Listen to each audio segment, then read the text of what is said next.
15वें अध्याय में पुरुषोत्तम योग का वर्णन। न तद्भाष्यते सूर्यो न शशांको न पावका यद् गत्वा न निवर्तन्ते तद्धाम परमं मम। भगवान ने 15वें अध्याय में मनुष्य योनि में जन्म लेकर के अच्छे कर्म करने वाले व्यक्ति के विषय में बताया है कि जो व्यक्ति मनुष्य शरीर प्राप्त करके और जिसके अंदर मानवता आ जाती है, उस व्यक्ति को उत्तरायण और दक्षिणायन से कोई अंतर नहीं पड़ता। जो भी जीवात्मा शरीर छोड़ता है, या तो वो शुक्ल पक्ष के देवता के द्वारा ब्रह्मा तक पहुंचती उसकी आत्मा, या तो फिर कृष्ण पक्ष के चंद्रमा के द्वारा। परंतु जो पुरुषोत्तम है, जिसने अपने जीवन में परमात्मा से जुड़ करके कार्य किया है, उसको न उत्तरायण की जरूरत पड़ती न दक्षिणायन की जरूरत पड़ती है। वो सीधा परम धाम को पहुंच जाता है जहां परमात्मा रहते हैं। और इसलिए यहाँ संसार में जहाँ हमारा जन्म हुआ है, यहाँ दूसरी चीज प्रधान नहीं, कर्म प्रधान विश्व रचिता। ये संसार में मनुष्य शरीर देने के बाद भगवान ने कर्म की प्रधानता दिया है।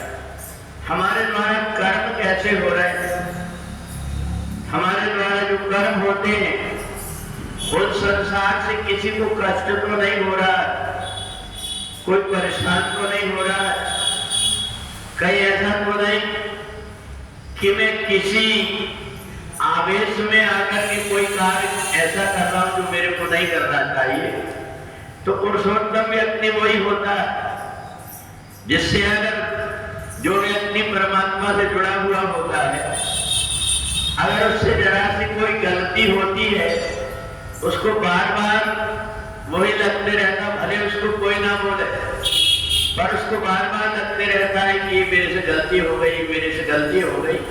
ये उसका प्रायश्चित है, क्योंकि जाने अनजाने में भी जो कुछ गलती होती है, उसका व्यक्ति अगर प्रायश्चित कर लेता, ये सोच लेता है कि ये कर्म मेरे को नहीं करना चाहिए, मेरे से हो गया, तो उसका प्रायश्चित करके उससे अलग हो जाता है। और इसी व्यक्ति को गलती प्रत्येक व्यक्ति से होती है। जिससे गलती होती है वो इंसान है, और जिससे बिल्कुल भी गलती नहीं होती वो है भगवान। और जो व्यक्ति गलती पे गलती करता है उसको कहते हैं शैतान। तो गलती तो हर व्यक्ति से होती है, परंतु जीवन में जो व्यक्ति ये समझ लेता है कि मेरे को भगवान ने मनुष्य शरीर दिया है, इसके पीछे परमात्मा की कृपा है। कब हो कर करुणा नर देहि देत ईश्वर हेत सरे। वो परमात्मा ने मनुष्य शरीर दिया है, तो इसलिए मेरे को ऐसा कर्म करना है जिससे कि मनुष्य से नीचे जानवर में फिर से मैं ना चला जाऊं।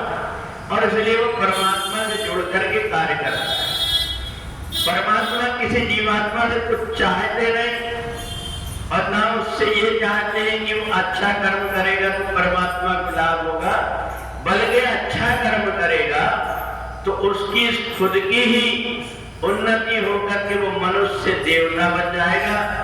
इसलिए परमात्मा सोचते हैं जीवात्मा को, जब वो देखता है कि बहुत सारे जीव जंतु ऐसे हैं जो तड़पते रहते, परेशान रहते हैं, कई व्यक्ति शरीर के रोग से परेशान है, कई व्यक्तियों के अंग नहीं है, वो परेशान हो रहे हैं, संसार में तो आए हैं, परंतु वो असमर्थ है, दूसरों के भरोसे से चल रहे हैं। तो इसलिए इन सबको देख करके लगता है कि हमें ऐसा कोई काम नहीं करना है जिससे बाद में पछताना पड़े। ये मनुष्य शरीर एक ऐसा है जहां आकर के हम कुछ कर सकते हैं, कोई दूसरे शरीर में हम नहीं कर पाते।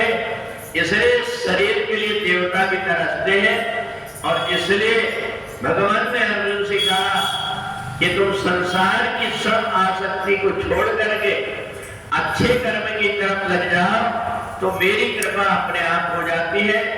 तुम्हें मरने के बाद में उद्धार की आवश्यकता नहीं। अगर हमें सोचे गया में पिंडदान करने से, ऐसा कर देने से हमारा उद्धार हो जाता है, तो गोकर्ण ने भी अपने भाई धुंधकारी के लिए सब प्रकार का तर्पण किया, परंतु उसका उद्धार नहीं हुआ। तो इससे पता लगता है कि अगर उद्धार का कोई एक उपाय है तो वो है अपने कर्म, और एक कर्म जब हम परमात्मा से जुड़ करके करते हैं तो वही व्यक्ति पुरुष से पुरुषोत्तम हो जाता है। बोले वृंदावन बिहारी लाल की जय।